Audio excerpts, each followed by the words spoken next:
Now at 7, cooling shelters are open across Clackamas County today. We'll tell you where you can go to beat the high temperatures.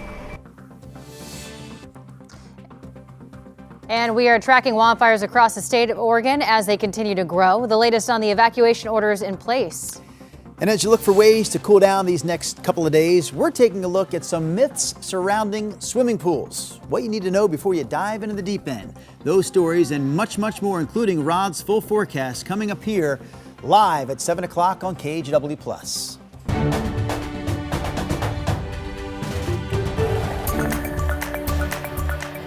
Good morning, and thank you for joining us live at 7 o'clock. I'm China Green. And I'm Drew Carney. Chris and Rod joining the mix as well, of course, gang. One of the biggest stories this morning is the one that broke 1 hour ago. The new name, the new logo for Portland's new WNBA team. We now know it is officially going to be the Portland Fire. Fire, there you go. And the logo is something to behold. We'll have more on that coming up a little bit later this hour, gang. But right now, we do want to get to that weather and traffic report. Yeah, today, a comfortable day. We have the report coming up on swimming pools. Today's going to be a perfect pool day. It's going to be about 80 at noon. We'll just get up into the 90s this afternoon. But tomorrow, it's going to be pretty hot to be even outdoors recreating, as temperatures are still expected on Wednesday to be in the upper 90s. So let's get you out the door right now. You would not know it's going to be a hot day. It is so comfortable outside. We have clear skies, 56 degrees from our live camera in Salem. Portland is 58 degrees now. 7 o'clock hour, we're starting to lift up. We had some early numbers actually in the 40s. So no problems this morning. Take advantage this afternoon. Back up to where we've been a handful of times this year, and that's low to mid 90s. 80 at noon, KGW weather impact alert for the rising temperatures. 94 at 5 o'clock. Again, the worst of the heat, upper 90s, still on track for tomorrow. Here's Chris. Rod, thank you for that. We get you back to the, Northwest St. Helens Road. That is a photograph of a missing manhole cover on St. Helens near Kittredge. You can see PBOT and Portland Police there trying to keep drivers away. Obviously, nobody wants to run into that thing. The curious case of the missing manhole cover continues there. It is creating a little bit of local slowing on the eastbound St. Helens Drive coming into town from out near the St. John's Bridge. All right, let's switch gears east side of Vancouver, getting word of a possible injury crash. Northwest 25th and Andreessen, or near Burton and Andreessen Road.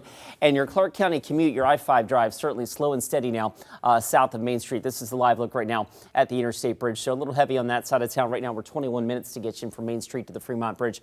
There's a live look at the Banfield through the Hollywood District. Not bad, but the drive times are picking up a bit. 21 minutes now, and building your westbound commute from Troutdale to the I-5 split. China?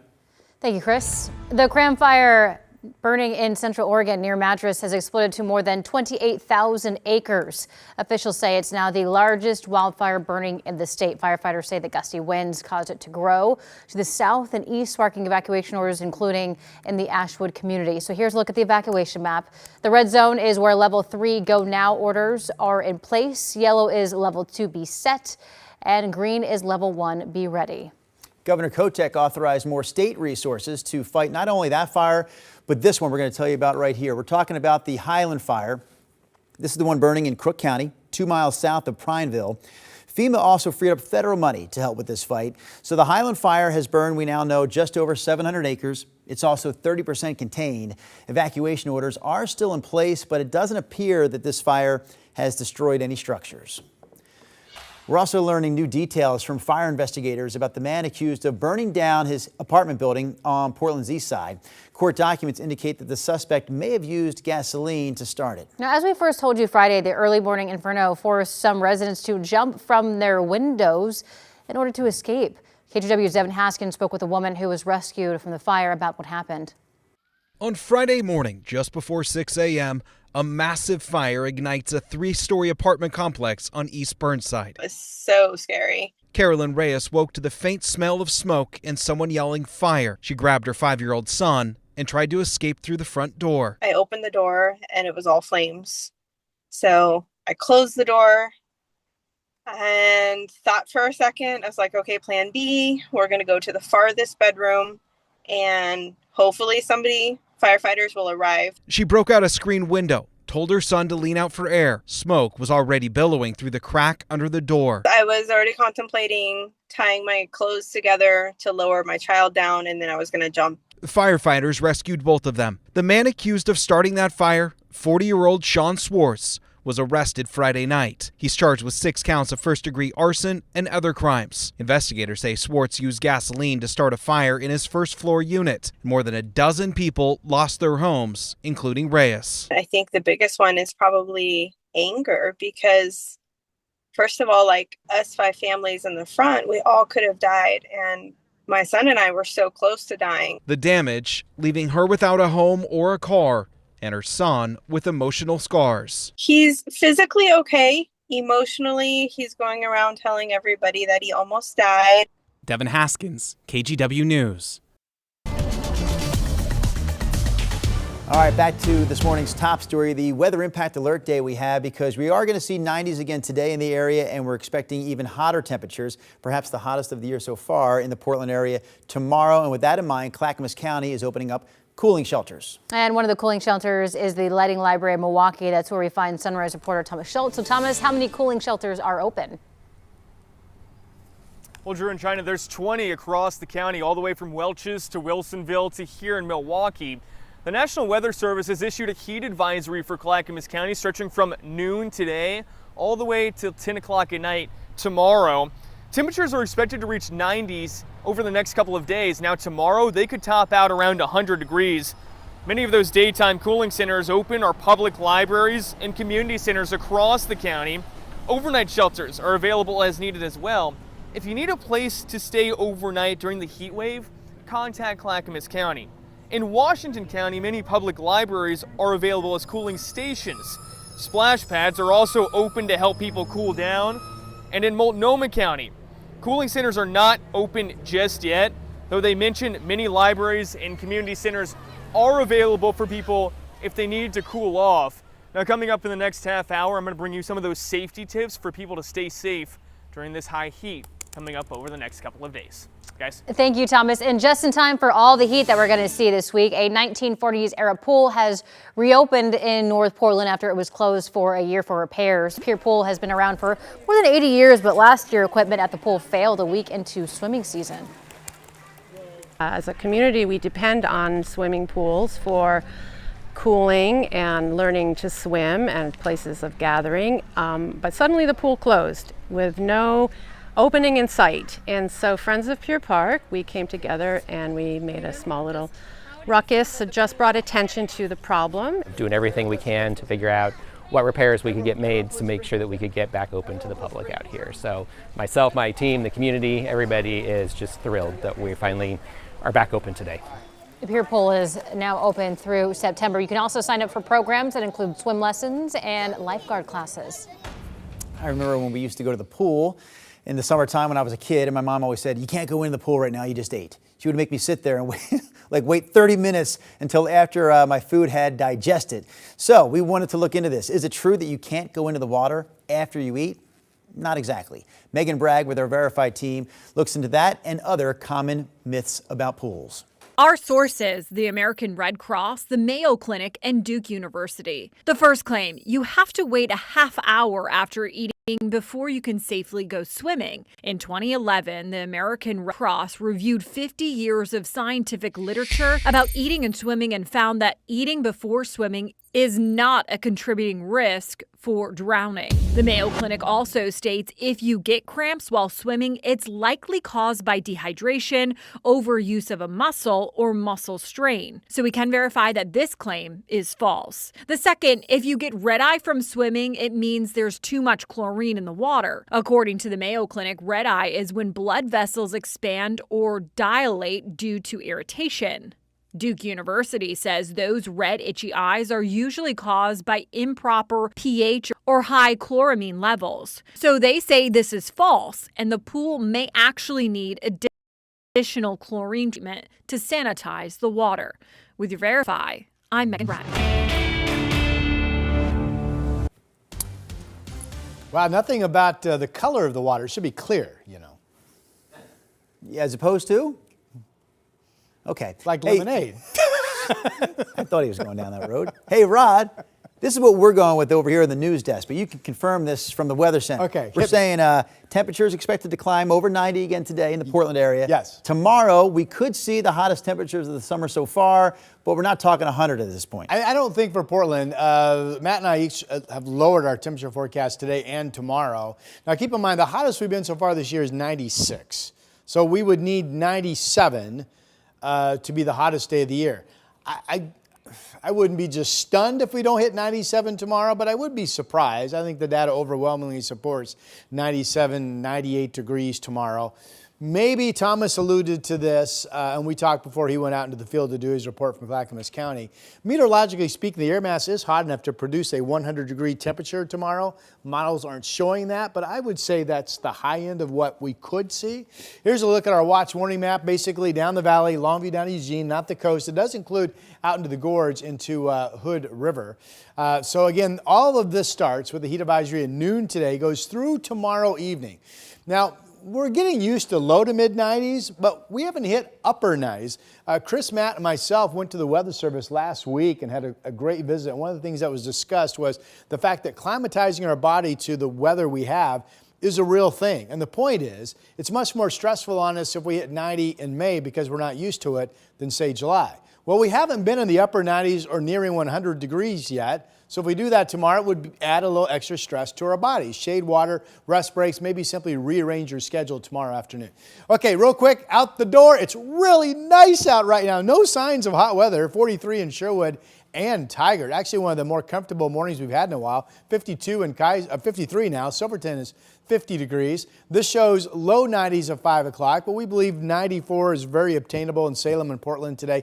Nice day out east, by the way. The hottest weather will be up and down the Willamette Valley today. Here is our KGW weather impact alert for the hot weather. 94, the 98 tomorrow. That would be hotter than we've been so far this year. Then we drop all the way down to 90 or cooler on Thursday, 85 Friday, and about 80 degrees into the weekend. All right, here he is, Mr. McGinnis, I believe. For that, let's get you back down to the south, checking out the drive in from Wilsonville. Actually, more specifically, going a little farther south. The lineup starts just north of this camera. This is the snapshot from Trip Check at Arndt Road. So we're rolling along just fine there, Donald to Aurora. But once you get farther north and up near that Highway 551 interchange and then up onto the Boone Bridge, that's where traffic really starts to slow. I don't have any reports of crashes or anything, but it is a little busy there. Once you get up to Wilsonville Road, it's the normal 3 lanes of northbound I-5 traffic, kind of thick, but not bad. Right now, we're looking at about 20 minutes once you get north of Wilsonville to get you to downtown. So that drive is actually not in too bad a shape. All right, let's switch gears real quick. That is the normal slow and go from Main Street. I-5 southbound now lining up in Clark County at Main Street. That's where the end of the line is, and that trip to get you down to the Fremont Bridge has jumped up to 24 minutes at last check. And last but not least, we go back to our missing manhole cover on Northwest St. Helens Road. Photojournalist Eric Patterson is out there live right now. Portland Police and PBOT working to, one, keep vehicles away from that scene, as obviously the manhole cover is missing. There's a 2-inch or 2-foot hole in the road. So in any event, that is causing some eastbound slowing on St. Helens Road coming in from the St. John's Bridge. Guys, back to you. All right, thank you, Chris. As we now know, the name of Portland's old WNBA team will now be the name of its new WNBA team, the Portland Fire. It was made official earlier this morning. We also got our first look at the team's new logo. We're going to get your thoughts on the name and the logo coming up in just a few minutes. But first, we want to remind you that the KGW School Supply Drive is coming soon to a school district near you, and you can join us.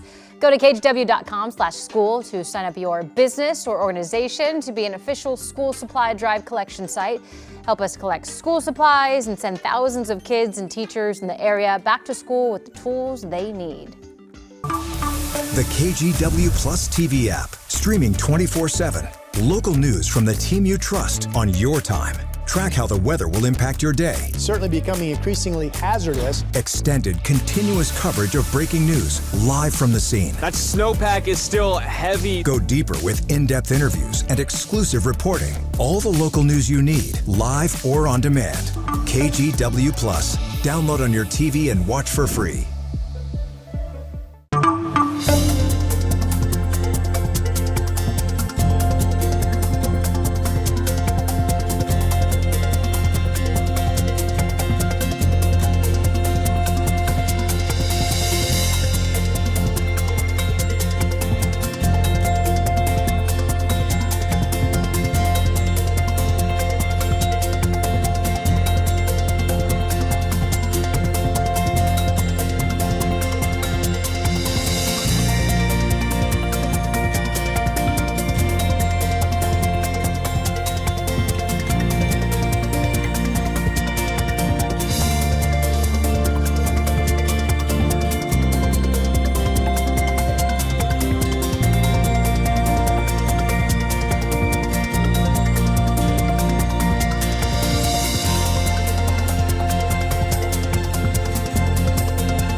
KGW Plus TV app, streaming 24/7. Local news from the team you trust. Track how the weather will impact your day. Breaking news live from the scene. All the local news you need. KGW Plus. Download on your TV and watch for free.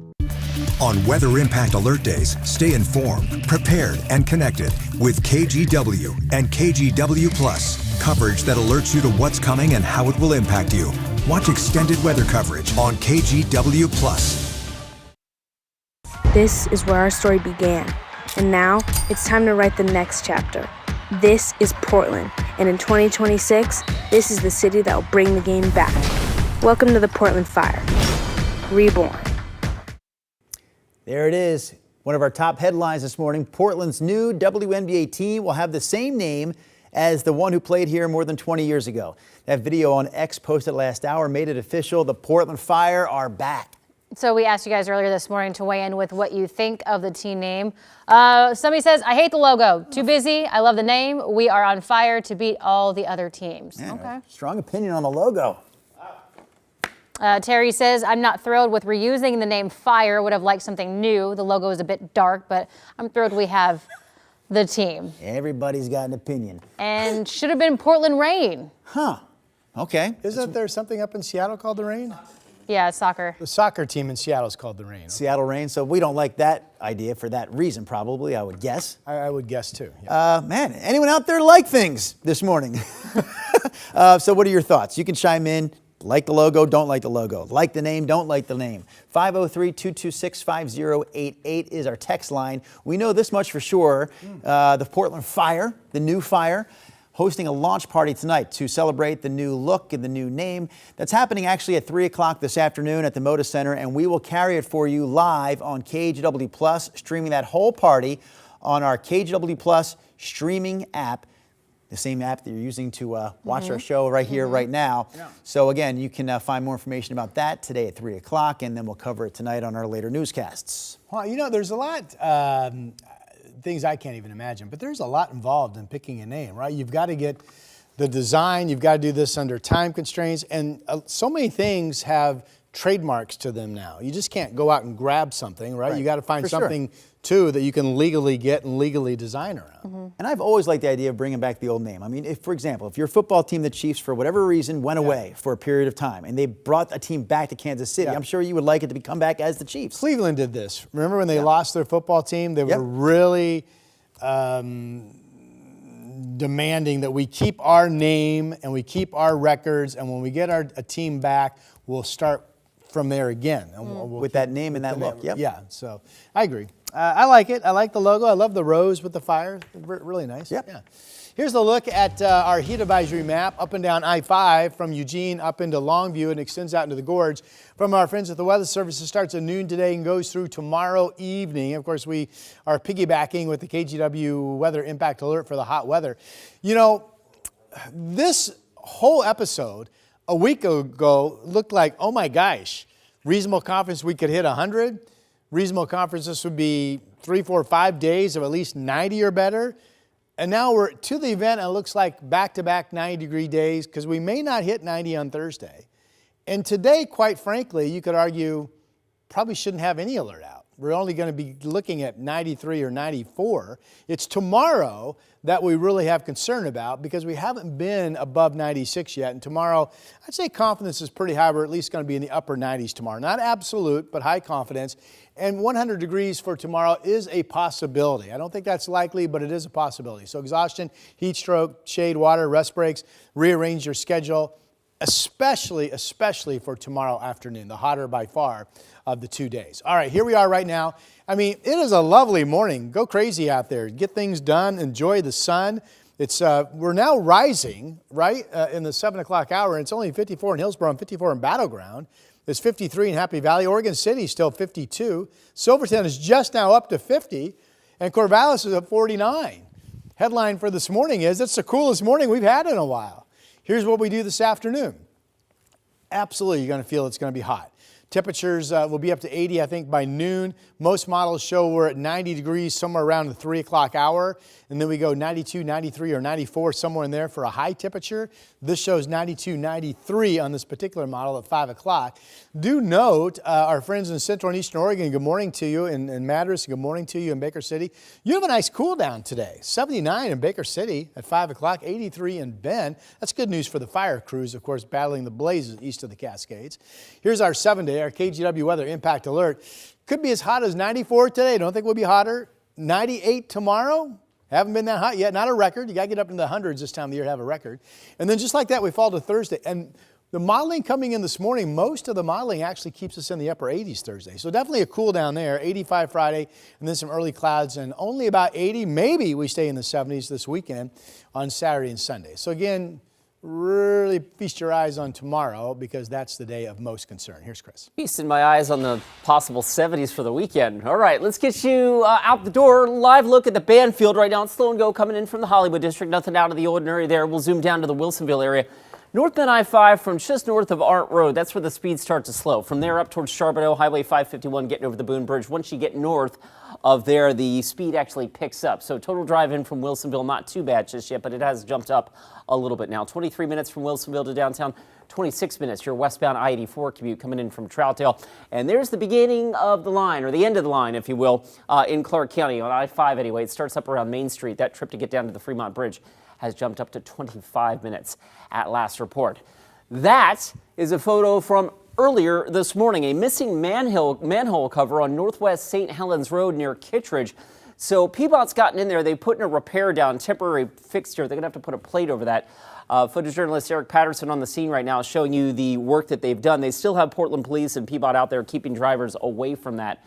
Apparently this is a somewhat regular occurrence, but in any event, as they work to seal that up, the drive on eastbound St. Helens Road is a little slow this morning coming in from the St. John's Bridge. We'll be right back. The KGW Plus TV app, streaming 24/7. Local news from the team you trust on your time. Track how the weather will impact your day. Certainly becoming increasingly hazardous. Extended, continuous coverage of breaking news live from the scene. That snowpack is still heavy. Go deeper with in-depth interviews and exclusive reporting. All the local news you need, live or on demand. KGW Plus. Download on your TV and watch for free.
On Weather Impact Alert Days, stay informed, prepared, and connected with KGW and KGW Plus. Coverage that alerts you to what's coming and how it will impact you. Watch extended weather coverage on KGW Plus. The KGW Plus TV app, streaming 24/7. Local news from the team you trust. Track how the weather will impact your day. Breaking news live from the scene. All the local news you need. KGW Plus. Download on your TV and watch for free. Welcome back to Sunrise. Here's a look at some of today's national headlines with your morning rush. The Supreme Court is letting the Trump administration implement mass layoffs at the Department of Education.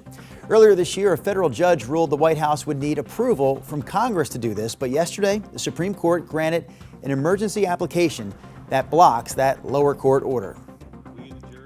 Former Major League Baseball pitcher Daniel Serafini has been found guilty of murdering his father-in-law and also trying to kill his mother-in-law in a 2021 shooting near Lake Tahoe. 70-year-old Gary Spoor died. His wife, Wendy Wood, was seriously hurt, but then recovered and later died by suicide. Serafini was also convicted of burglary. All right, check out this crazy video from New Jersey. New Jersey's governor declared a state of emergency for heavy rain and flash flooding in the state. All 5 boroughs in New York City also placed under flash flood warnings last night. That warning has since expired, but people in New York who live in lower level apartments were told to be ready to leave. And in Utah, the Deer Creek fire has now burned over 10,000 acres since last Thursday with zero containment. This video shows a massive fire vortex. That's a rare tornado-like formation caused by the heat and the wind. Thankfully, no injuries have been reported. The initial cause of the Deer Creek fire remains under investigation. And that's a look at your morning rush. The first asylum seeker detained by ICE here in Portland is now released after a judge ruled against the federal government. We'll have an update on this case coming up at 7:30. Plus, have you ever noticed that your mood changes a bit with the weather? Medical experts explain the brain chemistry behind why you might become a little more irritable or maybe even more energetic when the weather changes.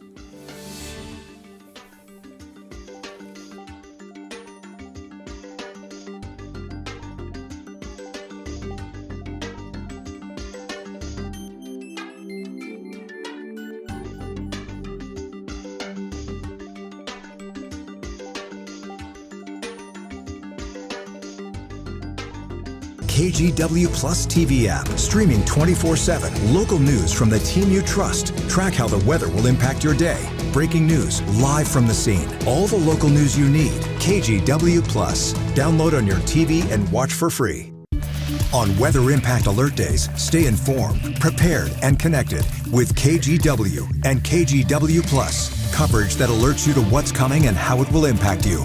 Watch extended weather coverage on KGW Plus.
We have now issued a weather impact alert. We could expect conditions in some parts of our area to change drastically pretty soon, right? And very quickly, yes. This is significant rainfall coming our way. You'll definitely want to be extra cautious. Certainly becoming increasingly hazardous. We've got the potential for some tree limbs or even trees or power lines to come down. Of course, when you hear thunder, it's always best to take cover. On Weather Impact Alert Days, stream extended coverage on KGW Plus.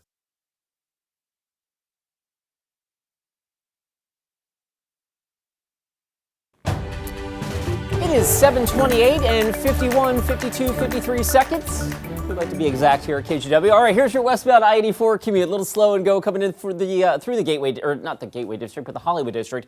Meanwhile, down in the Wilsonville area, more specifically getting north from Art Road and Charbonneau up and over the Boone Bridge, traffic is starting to slow a little bit on that side of town. There you are live at Wilsonville Road. Busy, and the drive is starting to pick up a bit. 23 minutes there, 30 minutes the westbound drive from Troutdale, and a quick check out of Clark County. The end of the line is up at Main Street. I-5 southbound Main Street to the Fremont Bridge, averaging just shy of 30. Rod? All right, Chris, thanks for that. Good morning. This is the day that we turn up the temperatures. We have a heat advisory starting at noon. So as I like to say, take advantage of this morning. And this morning, it's just really nice out. It's actually one of the cooler starts that we've had in a while. Of course, now coming up on 7:30, we are starting to warm. 56 degrees, though, still in Salem. Warming temperature now up to 58 degrees in Portland. And here's the KGW impact alert for the heat advisory. Somewhere from 11 to noon, I think we could have a rapid temperature jump and get as high as 80 degrees. And then later today, 94. Now, the big concern with our hot weather forecast, not so much today, but tomorrow. Tomorrow, we're still projecting upper 90s. That's territory we have not been yet. in yet this summer. Thomas Schultz is live for us out in Clackamas County covering our heat.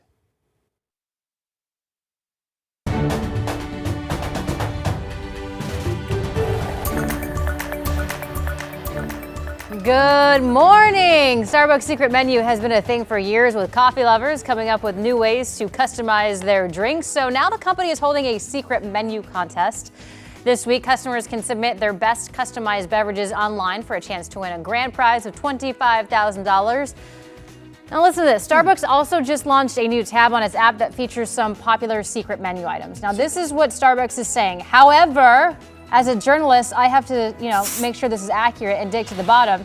But if you go onto the Starbucks app, which I do so often, it says secret menu. When you click the secret menu, it says, you don't have any active offers right now. Check back soon to explore personalized offers, coupons, and games. Meanwhile, I have, 2 free drinks to redeem. So what are you talking about? I want to see the secret menu. See, okay, you go in here. Yep. And it says secret menu. Yep. Yeah. Unlock the menu. Yep. And just nothing kidding. there. You can't do There's it. nothing You're on not the cool. secret menu. You haven't spent enough with Starbucks. There you can't go. do it. But that few $1,000 you've spent, just not enough yet. Well, if I found out they've had chili dogs all these years and it was secret and I didn't know about it, I'm going to be upset. I don't think that's on their menu. Oh. Well, then what's the point? Hey, I know one of our top headlines this morning is the heat. Yeah. Not going to be crazy hot today, a lot hotter tomorrow. But we are going to go to traffic first because we do have something we got to talk about here that's crazy. It's interesting. Apparently this happens more often than gets reported, but you are looking at a missing manhole cover. That's Portland Police there on the left-hand side of your screen. The hole there is on Northwest Kittredge St. Helens Road near Kittredge. Now, this was reported about an hour and a half ago. Portland Police and Peabody have been out there. They put a temporary cover over it for now, but again, that is causing a little bit of local slowing for the eastbound commute coming in from the St. John's Bridge. In fact, photojournalist Eric Patterson is there on the scene. And again, he tells us, Peabody told him they're going to have to put a temporary cover over this because sometimes the area around it, the collar or whatever, gives way and those things come loose. So they're heavy. Glad nobody's hit that thing yet. All right, let's get back to the drive right now. Eastbound or westbound I-84, a little slow, of course, coming in from the Gateway District. That's normal for this hour of a Tuesday morning drive. The trip into Wilsonville on northbound I-5 is slow and steady as it is right at Wilsonville Road. At last check, we're looking at 25 minutes now to get you in from Wilsonville to downtown. Rod? All right, Chris, thanks for that. Our big story, of course, the hot weather expected this afternoon. Heat advisory begins at noon, as does our KGW weather impact alert for the hot weather. But this morning, it's just terrific outside. Now rising temps, 56 in Salem. Now 58 in Salem, in Portland, pardon me, as we look at the clear skies over the Rose City. We've actually had parts of the valley dip into the 40s this morning. So you would have no idea it's going to heat up, but it will. Wind direction will kick to the north-northeast midday. We'll get a rapid jump somewhere around noon. It will be about 80, and we have a forecast high of 94. Now this is a 2-day heat advisory this afternoon through tomorrow into tomorrow evening. And the hottest of the weather is absolutely expected to be tomorrow. Now, Thomas Schultz out live in Clackamas County for us covering our heat story as well. Good morning, Thomas. Hey, good morning, Rod. And yeah, Clackamas County here is going to have a lot of cooling shelters that open today at noon. They're going to go all the way till 10 o'clock tomorrow night because of that heat that you just mentioned. Clackamas County is also urging people to stay hydrated as well. Really across the Portland metro area, all the counties are doing that. Avoid sugary drinks, they say, and also alcohol. They also say to take cool showers, and if you can, spend time in air conditioning over the next couple of days due to that heat. The Oregon Department of Human Services is also saying people should check on family members, neighbors, and people living alone. Those are people that can be really vulnerable to the heat. Never leave a pet or a child in a car, and limit physical activity even if you are an athlete. If you're sweating heavily, feel weak, dizzy, or nauseous, you may be suffering from heat exhaustion. If you have any of those symptoms, move to a cool place, get in some shade, drink some water if you have it. If you become confused, lose consciousness, and have a high body temperature, that might be a sign of heat stroke. If that happens, call 911 immediately. Now, the Oregon Department of Emergency Management is also urging people to really take caution here. Last year, they mentioned 11 people died during a heat wave that we saw at the beginning of July. So even with those temperatures in the mid-90s, you really want to be cognizant, know where your body is at, know how you're feeling. Also, make sure you're checking on your neighbors, family, and friends. Guys? All right, Thomas Schultz live for us this morning talking about this week's heat. Of course, we will continue to cover this for you, not just today, but also into tomorrow when temperatures again are expected to be some of the hottest we've seen all year. You can continue to watch our coverage live every weekday morning right here on KGW Plus. This is the new normal, the Sunrise Show, streaming live only on Plus from 7 to 9 a.m. After 40 days in solitary confinement, a judge ordered the release of the first asylum seeker arrested by ICE in Portland. The court ruled that she was deceived by the federal government. So lawyers say their transgender client was lawfully applying for asylum after fleeing Mexico to escape cartel violence. Outside Portland's federal courthouse. Today was a hearing on our habeas petition on her behalf, alleging many due process violations. Attorneys celebrate another asylum seeker's release from ICE detention. The judge agreed that her rights had been violated by the government's conduct and ordered her release, so she should be coming home today. This latest case involving a 24-year-old transgender woman from Mexico, referred to in court documents as OJM. Jordan Cunnings, the legal director at Innovation Law Lab, says she's been in solitary confinement for more than 40 days for her own safety. She's a transgender woman, and this administration denies the existence of transgender people and would hold her with men otherwise. She was the first person in Portland, they say, targeted by ICE's immigration courthouse arrests. On June 2nd, she was deceived into accepting dismissal of her case before the Portland Immigration Court so that masked agents could arrest her immediately after and detain her in Tacoma. This team of lawyers also successfully fought for the release of 4 others, all arrested after immigration court hearings, all now back home with family. The administration is trying to maintain a reign of illegality, and judges are stepping in and affirming that we are all entitled to due process, all members of the Oregon community, including immigrants. Alma McCarty, KGW News. Next story this morning, the Innovation Lab will appeal the dismissal of the original removal, so that the hopes of the transgender woman at the center of this case can continue to seek asylum. We haven't heard back yet from ICE about this. Your time now is 7:37. It is prime berry season in Oregon, and local farms are feeling the pressure amid growing concerns about immigration enforcement. We spoke to the co-owner and president of Unger Farms in Cornelius, who says that they were nervous pickers might not show up this season, fearing ICE arrests. The farm depends on experienced pickers to harvest their berries, and say that they have a strict visitation policy at the farm that requires visitors to sign in at the farm's front office. Now, despite the concerns, the farm says workers are still showing up because they need money for food and rent for their families. They still coming and not quite be so scared because we've been telling people, you know what, it's not going to happen here, but they're really aware and worried. We want to make sure that not anyone can just go and talk to our own employees, and that it is a safe place for people to work. While local workers are showing up, the Farmer Worker Union says pickers from out of state may not. A migrant farm worker and activist detained by ICE in Washington is now choosing to leave the country. We're talking about Alfredo Juarez. He says he'd rather self-deport to Mexico than spend any more time in detention. ICE took Juarez into custody in March, and he's been detained ever since. His attorney says he chose to not apply for asylum, knowing it would keep him in detention for months longer. So instead, he asked for a voluntary departure. An immigration judge agreed, and Juarez is expected to return to Mexico in about a week. Oregon and Washington have joined a lawsuit against the federal government demanding the release of $7 billion in education funding. The states argue that the government is illegally withholding money meant for K-12 and adult education programs, adding that the funding freeze is already hurting students in schools across the Northwest. They say Oregon stands to lose $73 million in federal dollars due to grant cuts, and that money would have funded after-school programs, summer programs, and English language instruction. All right, we have an update in the case of the lost sheep that was found in Beaverton. Officers say after spending the morning looking for the owner of the sheep that was wandering and perhaps grazing around the Murray Hill neighborhood, living its best life, they eventually found its owners. Now, it's not clear exactly how long the sheep was on lamb, what it was doing, why someone owns the sheep, how they got out, all the things. So many questions, Rod Hill, so many questions. So, I mean, will we follow this story, or you think we're done with it? It's 2 days in a row. Well, I was just curious. Sometimes we say continuing coverage. Do you want more, Ron? No, I'm okay. I'm good. Sheep's back home. All right, moving on. We have our heat advisory today. It starts at noon and goes through tomorrow evening. The Weather Service has put out the heat advisory. I just want you to note this is up and down I-5, Longview, Eugene, out into the gorge into about Hood River. Again, starts at noon, goes through tomorrow evening. The KGW weather impact alert. The big concern is really not today, but tomorrow. Tomorrow will at least be 96, 97. 97 would become the hottest we've been so far this year. I'm forecasting 98. And meteorologically speaking, the air mass could support a 100-degree temperature somewhere spotty in the valley tomorrow as well. So that increases the risk of exhaustion, heat stroke, shade water, rest breaks, all needed.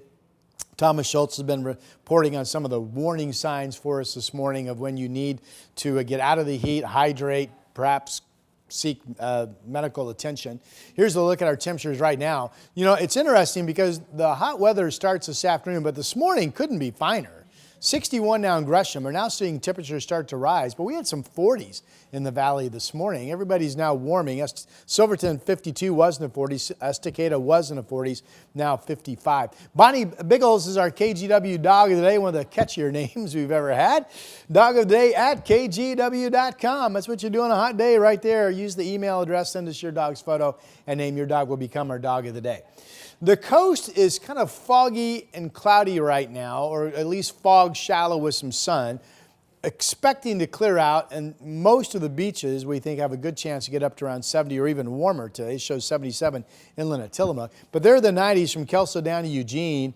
And then the cooler day today for those of you east of the Cascades, mid-80s in Madras. KGW's 7-day forecast with the weather impact alert. 94 today, we've been there. 98, we haven't been there yet. So that's the big concern. And then we start to drop it on Thursday. And by the weekend, we may or may not even make it up to 80 degrees. Should be real comfortable. Here's Chris. Rod, thanks for that. Let's get you out the door with a look at the roads in Gladstone. I-205 southbound. Actually, the slowing starts up around the Clackamas area now. This is the live look from Gladstone, but mind you, you get on at Highway 212 and you're pretty much on the brakes from Clackamas down to Oregon City. Your speed sensors show about 9 miles an hour. So slow and go there. We'll switch gears. We'll take you over to Wilsonville. I-5 northbound traffic heavy up and over the Boone Bridge. Traffic northbound slows again near the 205 interchange. That total trip in from Wilsonville has jumped up to about 30 minutes at last check, about 30 minutes from Troutdale, and the inbound Sunset now a 25-minute ride from Hillsboro. Photojournalist Eric Patterson on the roads now, heading inbound on Highway 30 after checking out that missing manhole cover on Kittredge and St. Helens. Just an update from Eric. They've got a temporary patch down there, so we're good to go for now. All right, I-5 southbound, your lineup starts up around Main Street. That is now a 32-minute ride to get down to the Fremont Bridge. Drew? All right, Chris, thank you for that. Coming up here on the Sunrise Show, we're going to look at research that suggests that weather can definitely affect your mood. More on that when Sunrise, streaming live at 7 o'clock, continues in 2 minutes. On Weather Impact Alert Days, stay informed, prepared, and connected with KGW and KGW Plus. Coverage that alerts you to what's coming and how it will impact you. Watch extended weather coverage on KGW Plus. The KGW Plus TV app, streaming 24/7. Local news from the team you trust. Track how the weather will impact your day. Breaking news live from the scene. All the local news you need. KGW Plus. Download on your TV and watch for free.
Issued a weather impact alert. We could expect conditions in some parts of our area to change drastically pretty soon, right? And very quickly, yes. This is significant rainfall coming our way. You'll definitely want to be extra cautious. Certainly becoming increasingly hazardous. We've got the potential for some tree limbs or even trees or power lines to come down. Of course, when you hear thunder, it's always best to take cover. On Weather Impact Alert Days, stream extended coverage on KGW+. All right, your time now is 7:45. Did you know that... Who's you? Me? You, Drew. Drew, you. You, Drew. What's Drew at the zoo. Did I know what? Did you know that the weather can affect your mood? I didn't know that. You didn't? Tell me more about it. Okay. Tell me all the details. Okay. It's estimated that 13 million Americans are actually affected by seasonal affective disorder. It's a form of depression typically seen in fall and winter months. I know that all too well, but the American Psychiatric Association says some people may also experience it in the summer. They say that the heat and humidity can make you a bit grumpy. But for those with underlying mood disorders, it can amplify symptoms. And with the heat can come feelings of irritability, frustration, anger, or stress that can last for days and start to impact family, school, or work. Psychologist Luisa Silvia says that if you notice changes in sleep, particularly if you're feeling more energetic despite the lack of sleep, those are signs to see a doctor. Heat can impact serotonin, which is a neurotransmitter in the brain. And already people with mood disorders have a dysfunction in that neurotransmitter. So heat sort of exacerbates or makes mood worse in those folks who have that sort of genetic vulnerability for mood disorder. She also says it's important to stay hydrated and to try to get out when you can, preferably early in the morning or later at night when it's cooler. And I can tell you, I absolutely have this. In the summer, with 100 degrees, 105 degrees, I could not be happier. I am outside. I am so happy. The sun's out. When it's cold, don't talk to me. But when it's 100 degrees, you're not doing anything in that heat. I mean, you're not going to go out and exercise. You're not going to do any yard work. You're not going to do, right? You can't do anything when it's that hot. I mean, I don't really do yard work. But if I was, I would do it in 100-degree heat. That's the thing about that heat that bothers me the most, is that I feel like you can't really do, you can hang out there and stand and enjoy it, I suppose, if you like that kind of heat, but you can't really do anything without feeling like you're going to pass out. Like, I'm playing golf on a 100-degree day because it's really, it's great golf weather because the ball flies hard. And cards on the table, I grew up in Missouri where it's hot and humid. And honestly, to me, our hottest day isn't that bad because I grew up in such far worse heat than we ever did. The humidity, yeah. So it doesn't bother me. But did you know this? The weatherman can impact your mood. Did you know that? Daily. Yeah. Okay. You make me happier. You come in, you whistle, you do something Elvis-y, and it's at 3:30 in the morning and we're all happy. Truth be told, she grumps at me. She grumps at me about my whistling. Grumps. She grumps. The new verb. Yeah, I like it. Did you grump me? Yeah. All right. And I want to start with this. I haven't talked a lot about the wind direction. And if you folks at the beach, this is for you. Good morning. We have low clouds. Some of the fog banks are shallow where you can see blue sky up top. But it looks like, if the models are correct, and it's believable, the winds, notice the arrows inland, they're north and northeast. That's one of the reasons we're going to be warming up today. It takes away the marine influence. But the wind flow doesn't look strong enough or dominant enough to totally break down the westerlies from coming in off the Pacific. And my point there is, it makes it very difficult to actually pinpoint if you guys are going to perfectly clear out and then get really warm for the beach, which would mean some 80-degree temperatures or not. Now, most modeling shows much of the beach to at least be up into the 70s. This shows 73 in Astoria and 79. Tillamook, of course, is a little bit inland, and only 60s down in Newport. This is our 5 o'clock temperature projection from one of our Futurecast models. It does show 94 from Portland down to Eugene. Again, the heat advisory starts at noon today, goes through tomorrow evening. Tomorrow, for the Willamette Valley, will by far be the hottest temperatures that we see. 95 in the Dows. Notice it is a cooler day out east. So we're heating up on the west side, but cooling down across the east. And again, tomorrow, the hottest weather will be up and down I-5. This shows 98, 99, absolutely 100-degree temperatures and spotty locations are still a possibility for tomorrow afternoon. The heat advisory does extend out into the gorge, 97 in the Dows, a little more frequent for you folks, of course, when we get here in the valley, but still not that bad out across the east. Shows Prineville 90, John Day 89, and Baker City 85. Again, that's tomorrow. Here we are right now. We're waking up the sunny skies. We have the mixed bag, as I mentioned earlier, at the beach. 53 down in Eugene. Seattle's at 60, by the way, right now. The Dow 62 and Pelton 64. This is obviously the more pleasant part of our day. Temperatures, we'll see if this is correct. If you clear out and the winds are light enough, even from the west, you could warm well up into the 70s at the beach. Valley projections, about 94. So today's the day you notice it's starting to heat up. The big concern, again, is the rising temperatures tomorrow that we think will be the hottest we've seen so far this year. 91 in Longview, hot but not overly bad. 94 degrees in Vancouver. Out in the gorge, also included in the heat advisory, but this is pretty garden variety stuff for you folks. Hood River 90 today. Northeast winds 10 to 20 miles per hour. 7-day forecast for you. 94 today, 98 tomorrow. Wouldn't be a record, but it would be the hottest we've been so far this year. We haven't been above 96.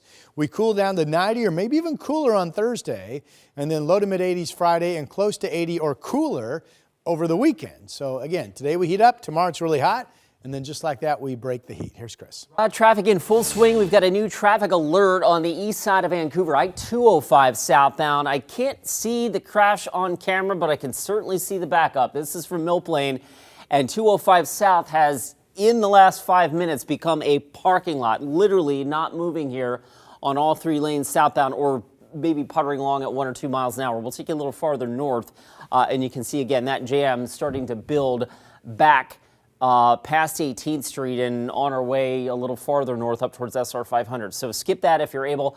The I-5 drive is no picnic either. That's pretty thick as well. That lineup starts just south of Main Street. So between the two, Clark County is now getting pretty heavy. 33 minutes now to get you in from Main Street, and I expect this drive time to build quickly here on I-205 from Patton Parkway to the Banfield. Right now it's about 19, but stay tuned. That's going to balloon up on us as sunrise rolls on. The KGW Plus TV app, streaming 24/7. Local news from the team you trust on your time. Track how the weather will impact your day. Certainly becoming increasingly hazardous. Extended, continuous coverage of breaking news live from the scene. That snowpack is still heavy. Go deeper with in-depth interviews and exclusive reporting. All the local news you need, live or on demand. KGW Plus. Download on your TV and watch for free.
We have now issued a weather impact alert. We could expect conditions in some parts of our area to change drastically pretty soon, right? And very quickly, yeah.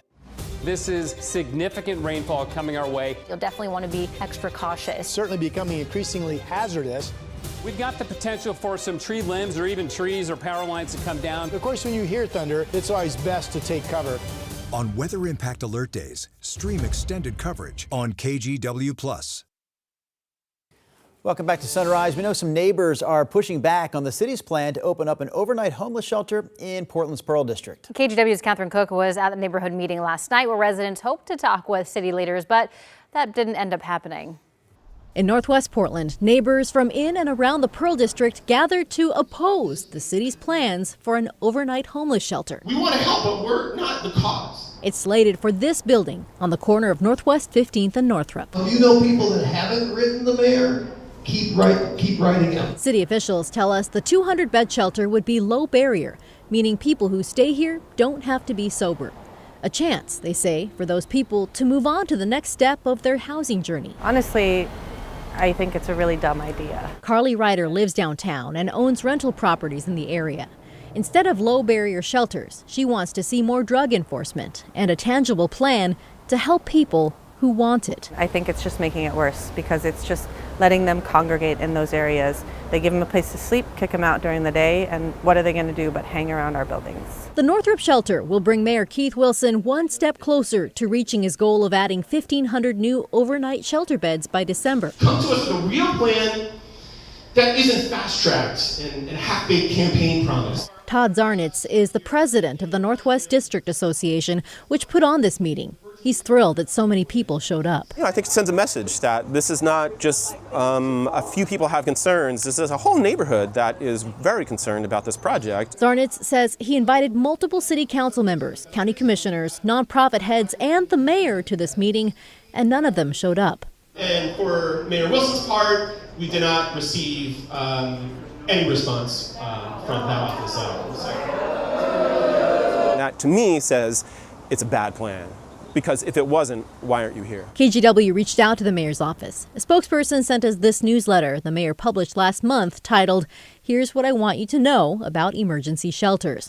In it, Mayor Wilson writes, quote, "My plan only works if host neighborhoods are empowered and safe. I'm determined to win the trust of emergency shelter neighbors and surrounding businesses through tangible improvements. That's why my budget includes increased funds for residential street cleaning, graffiti removal, derelict vehicle towing, and engagement workers."